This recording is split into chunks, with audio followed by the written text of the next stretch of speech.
नमस्कार दोस्तों, स्वागत है आपका हमारे YouTube चैनल वायरल गुरु में। दोस्तों, हमारा समाज कुछ इस तरह का है कि वो स्त्री और पुरुष के अलावा किसी और जेंडर को इंसान की लिस्ट में नहीं रखता। इसकी पहचान कुछ ऐसी है कि सभ्य समाज में इसे अच्छी नजरों से नहीं देखा जाता। लेकिन मानो या ना मानो, ये तीसरा जेंडर यानी किन्नर भी हमारे ही समाज का एक हिस्सा है। आज के समय में किन्नरों को थर्ड जेंडर के नाम से जाना जाता है। किन्नर, लगभग सभी ने यह नाम तो सुना ही होगा। अगर आप नहीं भी जानते हैं तो आपको बता दें कि किन्नर उन्हें कहते हैं जो ना तो पूरी तरह नर होता है और ना ही नारी। इन्हें हम ट्रांसजेंडर के नाम से भी जानते हैं। इनके बारे में आदिकाल से ही एक मान्यता चली आ रही है कि अपने मुंह से ये किसी के लिए भी जैसे भी शब्द निकाल देते हैं वे सच साबित हो जाते हैं।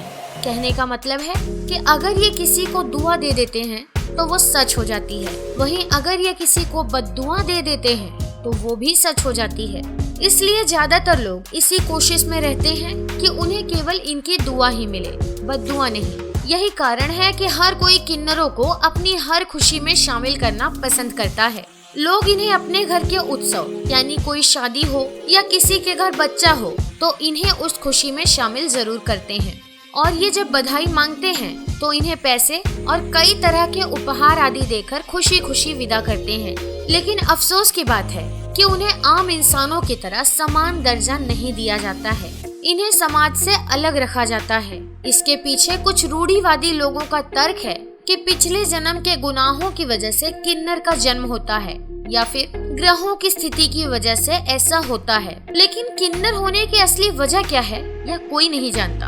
तो चलिए आज हम आपको इस वीडियो के माध्यम से इसके वैज्ञानिक राज से आपको रूबरू करवाते हैं। क्या आप जानते हैं कि गर्भ में पल रहा बच्चा कब और कैसे किन्नर का रूप ले लेता है?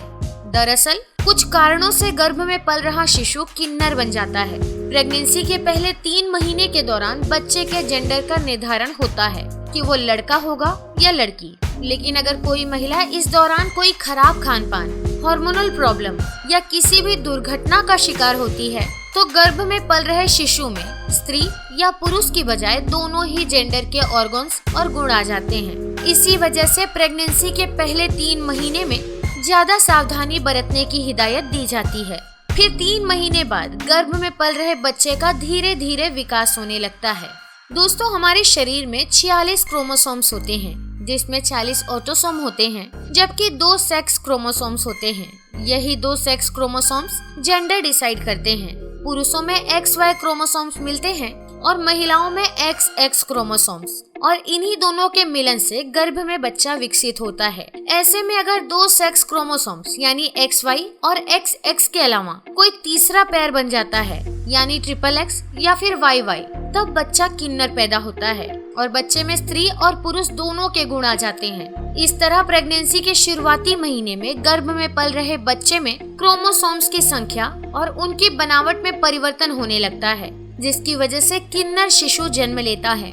पुरुषों में XY क्रोमोसोम्स मिलते हैं और महिलाओं में XX क्रोमोसोम्स, और इन्हीं दोनों के मिलन से गर्भ में बच्चा विकसित होता है। ऐसे में अगर 2 सेक्स क्रोमोसोम्स यानी XY और XX के अलावा कोई तीसरा पैर बन जाता है यानी XX या फिर YY, तब यह पैर डिसऑर्डर कहलाता है। आपको बताते हैं बच्चे के किन्नर बनने के चांस कब ज्यादा होते हैं। तो दोस्तों, अगर प्रेग्नेंट महिला किसी बीमारी से पीड़ित हो जाती है, चाहे बीमारी कोई भी हो, तब उसका प्रभाव शिशु पर पड़ता है। शुरुआती 3 महीनों में महिला को तेज बुखार आ जाए और वह दवाई का हैवी डोज ले लेती है तो उससे भी थर्ड जेंडर होने के चांसेस बढ़ जाते हैं। प्रेगनेंसी के दौरान खराब भोजन करने या खास तरह के केमिकल से तैयार फ्रूट या वेजिटेबल का सेवन करने से भी इस तरह की संभावना बढ़ जाती है। प्रेगनेंसी के शुरुआती स्टेज में एक्सीडेंट या फिर बड़ी चोट लगने की वजह से भी शिशु पर बहुत बुरा प्रभाव पड़ता है और इस तरह के बच्चे के ऑर्गन्स पर भी बहुत बुरा प्रभाव पड़ता है। इसीलिए कहा जाता है कि प्रेगनेंसी के शुरुआती दिनों में खास ख्याल रखने की जरूरत होती है। बुखार या फिर किसी अन्य तरह की परेशानी होने पर खुद डॉक्टर बनने से बचना चाहिए। डॉक्टर की सलाह पर ही दवाई लेनी चाहिए और बाहर के खाने पर परहेज करना चाहिए। तो दोस्तों, आपने देखा कि एक किन्नर का जन्म किस तरह होता है। इसमें किन्नर का कोई दोष नहीं होता। ऐसे में हमें किन्नरों के साथ बुरा व्यवहार नहीं करना चाहिए क्योंकि ये भी हमारे समाज का ही एक हिस्सा है। दोस्तों शायद आपको इस विषय में जानकारी हो गई होगी, तो अगर आपको हमारा ये वीडियो अच्छा लगा हो तो इसे अपने दोस्तों के साथ शेयर जरूर कर दें और इसी तरह के वीडियोस पाने के लिए हमारे चैनल को सब्सक्राइब करें और बेल आइकन को भी जरूर दबा दें। और हाँ दोस्तों, इस वीडियो को लाइक जरूर कर दें।